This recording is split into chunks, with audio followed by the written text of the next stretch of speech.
வாயத்தோரங்க CM. அடாடா, உங்க CM நெஞ்சிலேயே குத்திட்டு வந்தீங்க பாருங்க, அதான் வேற லெவல். பேசுங்க பேசுங்கன்றீங்க, பேசினா எந்திரிச்சு ஓடிடுறீங்க. இனிமே பேச ஆரம்பிக்கிறதுக்கு முன்னாடி என்ன பண்ணணும் அப்படின்னா, ஒரு நண்பர் ஒருத்தர் சொன்னார், மாண்புமிகு பேரவைத் தலைவர் அவர்களை எல்லா டோரையும் இழுத்து லாக் பண்ணுங்க அப்படின்னு சொல்லிட்டு தான் பேச ஆரம்பிக்கணும் போது. ஏன்னா பேசிக்கும் போது எந்திரிச்சு ஓடிடுறாங்க. 5 நிமிஷம் பேசுறதுக்கே குளத்துள்ள கொத்த பரோட்டா போட்டாங்க.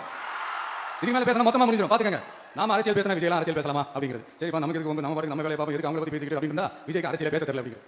இப்படியே மாறி மாறி மேகதாதுவை பத்தி என்ன தெரியும், விஜய் அதை பத்தி பேசல. இப்படி நம்ம அரசியல் வந்ததுலேருந்தே ஒரு கூட்டம் குறைமையில குறையா சொல்லிக்கிட்டு பாட்டுக்கு பாட்டு கச்சேரி எங்களுக்கும் பண்ண தெரியும், பண்ணலாமா?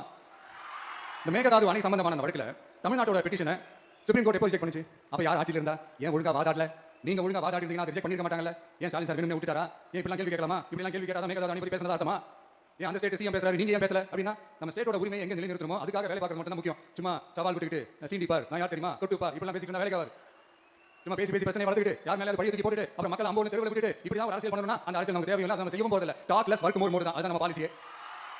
அதனால தான் சட்டசபையில் அந்த அரசியல் தீர்மானம் சொல்லி கொண்டு வந்தோம். அது எப்படி டு டேக் இட் ஃபார்வர்ட், எப்படி கொண்டு போகணுமோ அதை சரியா செய்வோம். சென்ட்ரல் கவர்மெண்ட்ல இருந்து அந்த டீலிமிட்டேஷன் திரும்ப கொண்டு வர போறதா ஒரு பேச்சு ஒன்று அடிப்படுது. யார் என்ன டீலிமிட்டேஷன் கொண்டு வந்தாலும் தமிழ்நாடு ஒத்துக்கவே ஒத்துக்காது.